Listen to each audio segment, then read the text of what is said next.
Hi friends, welcome to Paaru's kitchen. இன்றைக்கி கல்யாண நாள், பிறந்தநாள் கொண்டாடுற அனைவருக்கும் என்னுடைய மனமார்ந்த வாழ்த்துக்கள்.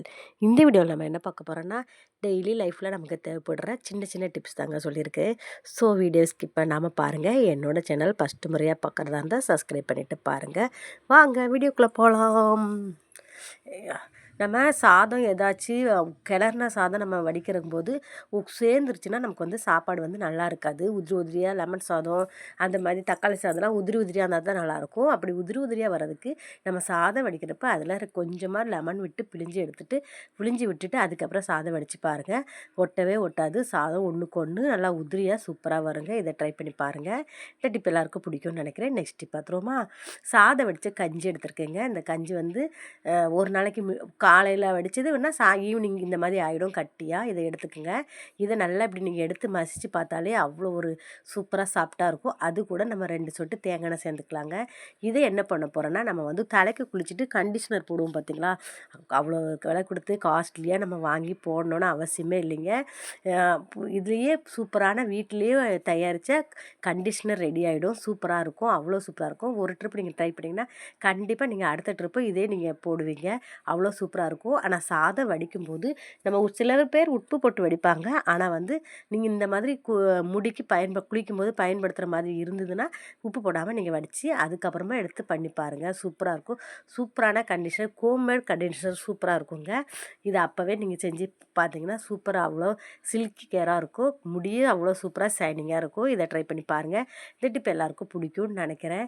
2 சொட்டு தேங்காய் தாங்க. அந்த கஞ்சி பாருங்களேன், அந்த கஞ்சி எவ்வளோ அழகாக இருக்குது. அது கையில் தொட்டு பார்க்கும்போது உங்களுக்கு பார்க்கும்போதே தெரியும் அவ்வளோ அழகாக இருக்கும். கூந்தல் ஃபுல்லாக எல்லா இடத்துலையும் அப்ளை பண்ணிவிட்டு நீங்கள் அலசிட்டு பாருங்களேன், அவ்வளோ சூப்பராக இருக்குங்க.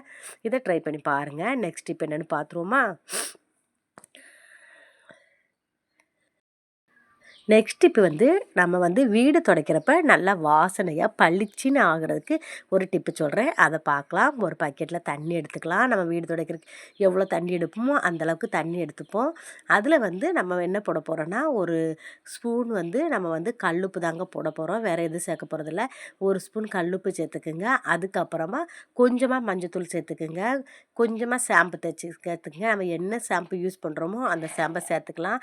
நீங்கள் வந்து ஷாம்பு போட்டால் வழுக்குமோ, மஞ்சத்தூள் போட்டால் கரையாக பிடிக்குமோன்னு நினைக்காதீங்க. அப்படிலாம் பிடிக்காது. லைட்டாக போடுறதுனால ஒன்றும் தெரியாது. லைட்டாக ஷாம்பு போட்டு பாருங்கள். வீடு அவ்வளோ பளிச்சுன்னு இருக்குங்க. இதை ட்ரை பண்ணி பாருங்கள். இந்த டிப் பிடிச்சிருந்தா ஒரு லைக் கொடுங்க. நெக்ஸ்ட்டு வந்து நம்ம தேங்காயெல்லாம் நிறையா வாங்கிட்டு வந்துட்டோன்னா எப்படி ஸ்டோர் பண்ணால் நல்லாயிருக்குங்கிறத பார்ப்போம். இந்த மாதிரி வைங்க. இப்படி வச்சிங்கன்னா 1 வாரம் 10 நாள் தேங்காய் கெட்டு போகாமல் இருக்கும். அதேமாதிரி குடுமையோடு இருக்கிறத வாங்கிக்கோங்க. வாங்கிட்டு இந்த மாதிரி வச்சிங்கன்னா நல்லா சூப்பராக இருக்கும் தேங்காய். நம்ம சாய்ச்சி அந்த மாதிரி போட்டோன்னா சீக்கிரமாக வெடிச்சிரும். இல்லாட்டி வேஸ்ட்டாக கெட்டு போயிடும். உரிச்சிட்டா கெட்டு போகிற சான்சஸ் இருக்குது. இந்த மாதிரி நீங்கள் உரித்து வச்சு சேஃப்டியாக பயன்படுத்துங்க. நம்ம இது வந்து 10 நாள் வரனாலும் அப்படியே இருக்கும். இந்த மாதிரி ட்ரை பண்ணி பாருங்கள். நெக்ஸ்ட் பார்த்துருவோமா? நம்ம பிஸ்கெட்லாம் வாங்கி சாப்பிடுவோம், பசங்களுக்கு கொடுப்போம். ஒரு பாக்கெட் உடைச்சா பாதி தான் சாப்பிடுவாங்க, பாதி சாப்பிட மாட்டாங்க. அப்படியே வச்சுருப்போம். அப்படியே வச்சு அடுத்த நேரம் எடுத்து பார்க்குறப்ப நமுத்து போயிடும். என்ன தான் நம்ம டப்பாவில் போட்டு மூடனாலும் நமுத்துருது. நான் சொன்ன ஐடியா டிப் ஃபாலோ பண்ணி பாருங்கள். சூப்பராக நமுத்தே போகாதீங்க. இந்த மாதிரி இப்போ ஒரு ஏர் கண்டெய்னர் பாக்ஸ் எடுத்துக்கோங்க. ஃபுல்லாக பிஸ்கெட்டெல்லாம் உள்ளே போட்டுடலாம். போட்டுட்டு அது கூட நம்ம என்ன சேர்க்க போகிறோன்னா 2 அரிசி தாங்க போட போகிறோம். ஒரு 10 காணம் அரிசி, ஒரு 10 காணம் போட்டிங்கனாலே போதும். கொஞ்சமாக எடுத்து அது உள்ளே போட்டு அதுக்கப்புறம் மூடி வைங்க. எந்த அரிசினாலும் நீங்கள் போடலாம். சாப்பாடு அரிசியே போடலாம். அவ்வளோதான். மூடி வச்சிங்கன்னா சூப்பராக இருக்குங்க. நமுத்தே போகாது. இந்த டிப்பை ஃபாலோ பண்ணி பாருங்கள். இந்த டிப்பு ரொம்ப பிடிக்கும்னு நினைக்கிறேன் எல்லாருக்கும். நெக்ஸ்ட் டிப் பார்த்துருவோமா?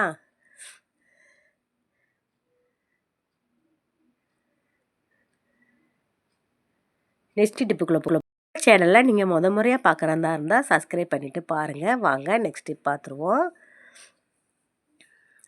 நெக்ஸ்ட் டிப்பு வந்து நம்ம வந்து டம்ளரில் இந்த மாதிரி கண்ணாடி டம்ளராக இருந்ததுன்னா ஒரு டம்ளர் நம்ம ஜூஸோ ஏதோ நம்ம ட்ரான்ஸ்லேஷன் பண்ணுறோன்னா அது எப்படி கொட்டாமல் ட்ரான்ஸ்லேஷன் பண்ணலாங்கிறத பார்ப்போம். அதுக்கு வந்து ஒரு ஸ்பூன் எடுத்துக்கலாங்க. அந்த ஒரு டம்ளர் நிறைய தண்ணி ஊற்றிடுறேன். இப்போ தண்ணி ஊற்றி உங்களுக்கு காமிக்கிறேன்.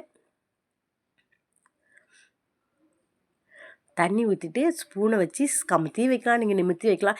எப்படி வச்சு ஊற்றினாலும் சரி ஒரு சொட்டு கூட கீழே சிந்தாதுங்க. ஜூஸு வேஸ்ட் ஆகாது, பாலோ எதுனாலும் நமக்கு வேஸ்ட் ஆகாதுங்க. இந்த டிப்பை ஃபாலோ பண்ணி பாருங்கள். இந்த டிப்பு கண்டிப்பாக எல்லாருக்கும் யூஸ்ஃபுல்லாக இருந்திருக்கும்னு நினைக்கிறேன். இப்படி ஊற்றி காமிக்கிறேன் பாருங்கள், ஒரு சொட்டு கூட கீழே விழல பாருங்கள். அவ்வளோ அழகாக. மற்ற நேரம் நம்ம சும்மா ஊற்றுறப்போ அப்படி எல்லாமே கொட்டும். ஏன்னா விளிம்பு இல்லாதனால கண்டிப்பாக கொட்டும். இந்த விளிம்பு இல்லாத டம்ளர்களுக்கெலாம் இந்த மாதிரி ட்ரை பண்ணி பாருங்கள். நெக்ஸ்ட்டு வந்து நம்ம வந்து சமைச்சி முடித்ததும் கிச்சன் வந்து வாசமாகவும் எறும்பு தொல்லையும் இல்லாமல் இருக்கிறதுக்கு ஒரு டிப் சொல்கிறேன். அதுக்கு வந்து ஒரு 2 கிராம்பு எடுத்துக்கலாம். கொஞ்சமாக ஒரு 4 புதினா இலையை கிள்ளி போட்டுக்குவோம். நல்லா 1க்கு 2 தட்டி எடுத்துருவோம். 1க்கு 2 தட்டினதை ஒரு கிண்ணத்தில் போட்டுடலாம்.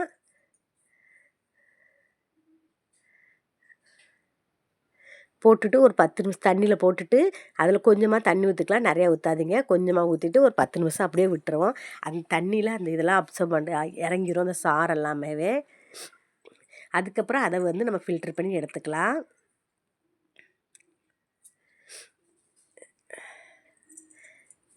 அதை ஒரு ஃபில்ட்ரு பண்ணி ஒரு ஸ்ப்ரே பாட்டில்லையே அதில் ஊற்றிக்கிங்க. ஸ்ப்ரே பாட்டில் இல்லை என்கிட்ட, அதனால் நான் ஒரு வாட்டர் பாட்டிலில் ஊற்றிருக்கிறேன். அதை வச்சு நீங்கள் வந்து கிச்சனில் வேலையெல்லாம் முடிச்சுட்டு கிச்சன் மேடையில் எல்லா பக்கமும் லைட்டாக நீங்கள் அதை ஃப்ரை பண்ணி விட்டிங்கன்னா கிச்சன் வந்து நல்லா வாசமாகவும் இருக்கும். அப்புறம் வந்து எறும்பு ஈ தொல்லையும் இருக்காது. நம்ம ஏதாவது கவிச்சு ஏதாவது சமைச்சிருந்தா எப்படியும் கிச்சன் என்ன தான் தொடச்சாலும் ஒரு மாதம் ஸ்மெல் அடிக்கும். அந்த புதினாவும் கிராமும் சேர்ந்ததுனால நல்ல ஸ்மெல்லாக நல்ல நறுமணமாக இருக்கும். அப்புறம் வந்து எறும்பு ஈ எதுவுமே வராதுங்க. இதை நீங்கள் ட்ரை பண்ணி பாருங்கள். இந்த டிப் எல்லாருக்கும் யூஸ்ஃபுல்லாக இருக்கும்னு நினைக்கிறேன். நான் லைட்டாக தெளித்து காமிக்கிறேன். எல்லா இடத்துலையும் நீங்கள் ஸ்ப்ரே பண்ணி விடுங்க. அந்த ஸ்ப்ரே பாட்டில் இல்லை, உடஞ்சிருச்சு, ஒன்று வாங்கணும். அதுக்காக உங்கள்கிட்ட பாட்டிலில் ஊற்றி காமிக்கிறேன். நீங்கள் ஸ்ப்ரே பாட்டில் ஊற்றிக்கிங்க.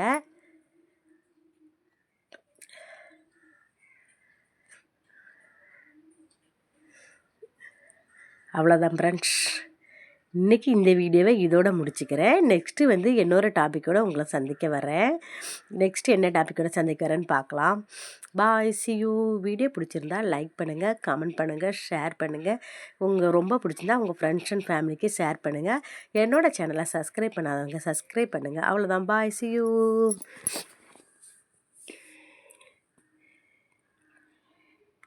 பாய்.